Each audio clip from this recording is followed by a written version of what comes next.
Di video kali ini kami akan membahas tentang seorang ulama besar yang berjasa dalam penyebaran Islam di Nusantara, yaitu Syekh Maulana Ishaq. Siapakah beliau? Apa saja karomah dan karisma yang dimilikinya? Mari kita simak bersama. Ulama Samarkand dekat Bukhara di Rusia Selatan adalah rumah bagi Syekh Maulana Ishaq. Dia adalah salah satu wali songo pertama yang dikirim ke Nusantara oleh Sultan Turki Utsmani, dan dia adalah ahli pengobatan. Dia tiba di Jawa pada tahun 1404 Masehi bersama ayahnya Syekh Maulana Asmad Jumadil Kubro, juga dikenal sebagai Husain Jamaluddin, dan kakaknya Syekh Maulana Malik Ibrahim. Dia adalah ayah dari salah satu wali songo yang terkenal, Sunan Giri, juga dikenal dengan Raden Paku. Ulama Syekh Maulana Ishaq dikenal memiliki karomah dan karisma yang luar biasa ketika dia membantu kerajaan Belambangan yang sakit. Itu adalah salah satu kisah karomahnya. Rakyat serta putri raja Dewi Sekardadu terkena dampak wabah ini.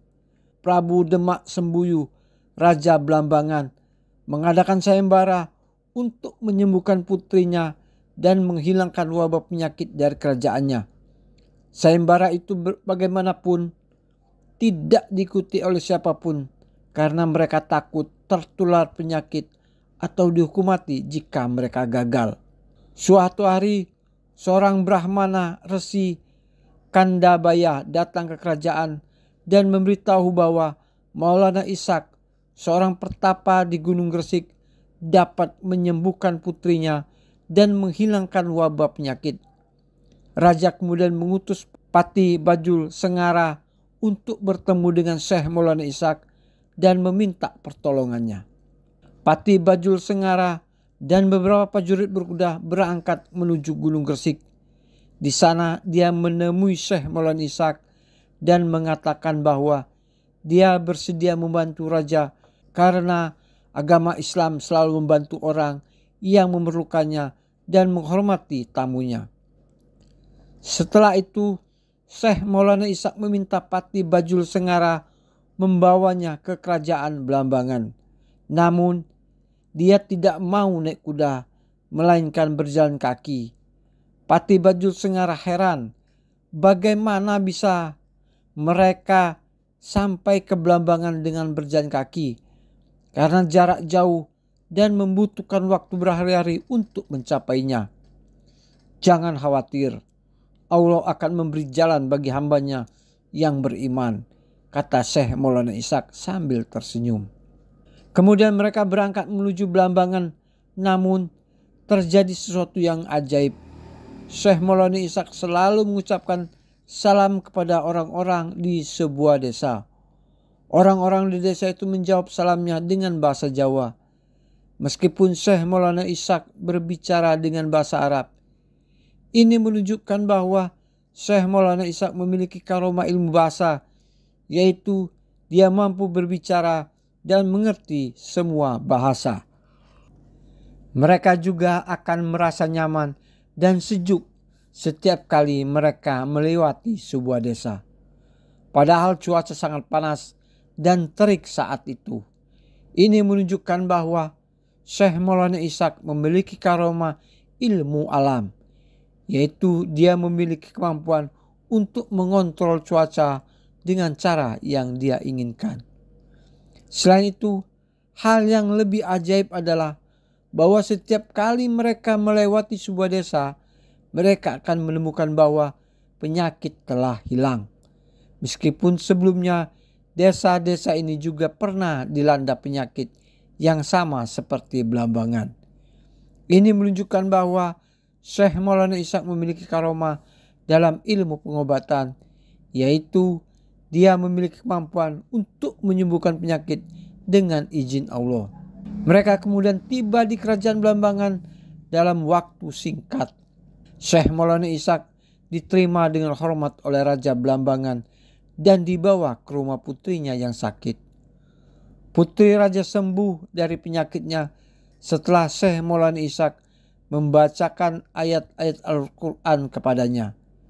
Dengan senang hati dan berterima kasih kepada Allah, Raja Belambangan memutuskan untuk menikahkan putrinya dengan Syekh Maulana Ishak sesuai dengan sayembaranya. Namun Syekh Maulana Ishak dengan sopan menolak tawaran itu. "Terima kasih atas tawaranmu, wahai Raja," katanya. "Meskipun demikian, saya tidak tertarik untuk menikah dengan putrimu. Saya tidak datang ke sini untuk mencari istri. Saya datang untuk menyebarkan agama Islam. Aku berharap Anda dan penduduk Anda akan memeluk Islam, karena itu adalah agama yang benar dan adil." Syekh Maulana Ishak mengatakan kepada Raja Belambangan bahwa dia terkejut, dia marah dan tersinggung. "Bagaimana engkau berani menolak tawaranku dan mengajakku untuk meninggalkan agamaku?" tanya wanita itu. "Anda telah menghina kerajaan saya dan saya sendiri. Saya akan mengusir Anda dari negara saya dan menghukum Anda dengan hukuman yang keras." Tidak ada bahaya yang datang dari raja kepada Syekh Maulana Ishak. "Engkau tidak perlu mengusirku, wahai raja.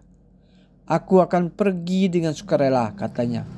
"Namun, jangan lupa bahwa jika Anda menolak untuk menjadi muslim, Allah akan menghukum Anda dan keluargamu dengan hukuman yang lebih berat. Aku berpesan kepadamu, jangan sombong dan keras kepala, karena itu akan menghancurkan dirimu dan kerajaanmu." Setelah itu Syekh Maulana Ishak meninggalkan kerajaan Belambangan dan kemudian kembali ke Gunung Gresik dan terus berdakwah di sana. Meskipun demikian, sebelum dia pergi, dia meninggalkan sebuah karomah yang luar biasa. Dia melemparkan sehelai rambut dari kepalanya ke langit. Ribuan burung bermetamorfosis menjadi rambut dan terbang ke seluruh kerajaan Belambangan. Setiap burung menetesi tanah dengan kotorannya yang membuat tanah tandus dan tidak subur. Akibatnya, kerajaan Belambangan mengalami kemarau dan kelaparan yang parah. Kisah karomah Syekh Maulana Ishak lainnya, kemampuan untuk berpindah tempat secara instan tanpa mengorbankan jarak atau waktu, adalah ciri khas ilmu teleportasi. Karomah ini dimiliki oleh Syekh Maulana Ishak dan dia menggunakannya saat berdakwah di banyak tempat. Dia berdakwah di kerajaan Samudra Pasai di ujung utara Sumatera. Menurut salah satu ceritanya, Syekh Maulana Ishak tiba di sana melalui teleportasi tanpa menggunakan kapal atau mobil. Sultan Malik Al-Jahir yang sudah lama memeluk Islam menyambutnya dengan baik. Syekh Maulana Ishak mengajarkan ilmu agama dan pengobatan kepada raja dan rakyat Samudra Pasai. Selain itu, dia membantu Sultan Malik Al-Jahir yang menderita sakit mata yang sudah lama. Obat yang terbuat dari air zam-zam dan madu diberikan oleh Syekh Maulana Ishak yang juga datang dari Mekah melalui teleportasi. Sembuh dari penyakitnya, Sultan Malik Al-Jahir berterima kasih kepada Syekh Maulana Ishak. Dia kemudian memberikan Syekh Maulana Ishak hadiah tanah dan harta yang dia tolak dengan sopan. "Aku tidak membutuhkan hadiah apapun dari engkau, wahai raja. Aku hanya mengharapkan pahala dari Allah yang telah memberiku karomah ini. Aku hanya ingin menyebarkan agama Islam yang adalah agama yang sempurna dan mulia," kata Syekh Maulana Ishak.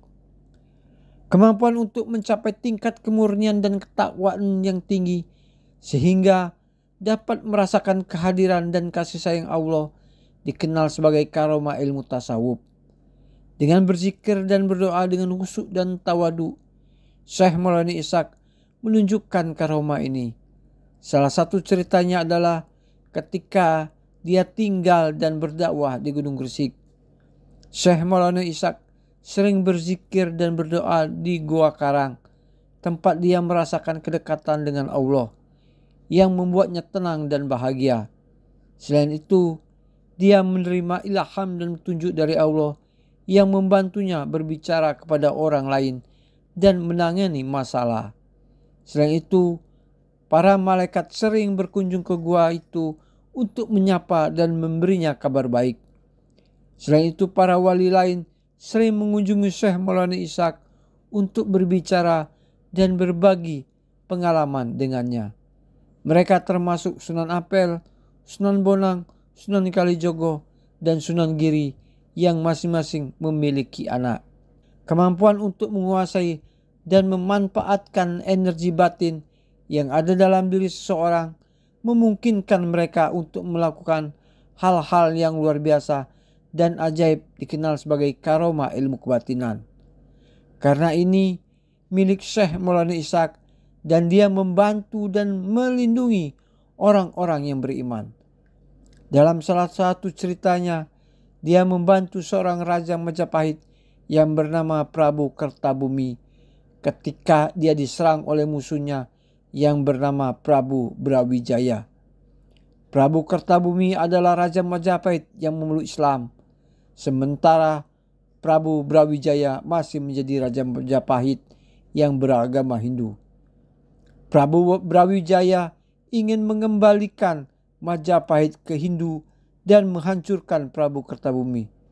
Syekh Maulana Ishak datang ke istana Prabu Kertabumi melalui teleportasi. Prabu Kertabumi kemudian menerima tongkat sakti dari Syekh Maulana Ishak yang dia buat dari sebatang pohon di Gunung Gresik. Kekuatan yang luar biasa, tongkat itu dapat menghancurkan segala sesuatu yang disentuhnya. Gunakan tongkat ini dengan bijak, wahai raja. Janganlah engkau menyalahgunakannya untuk kepentingan pribadi atau untuk menzalimi orang lain. Gunakanlah tongkat ini hanya untuk membela agama Islam dan rakyatmu yang beriman, kata Syekh Maulana Ishak. Semoga kita bisa mengambil hikmah dan teladan dari kisah-kisah ini dan meningkatkan iman dan amal kita kepada Allah. Amin, amin ya rabbal alamin. Sekian naskah YouTube kali ini. Semoga bermanfaat. Terima kasih.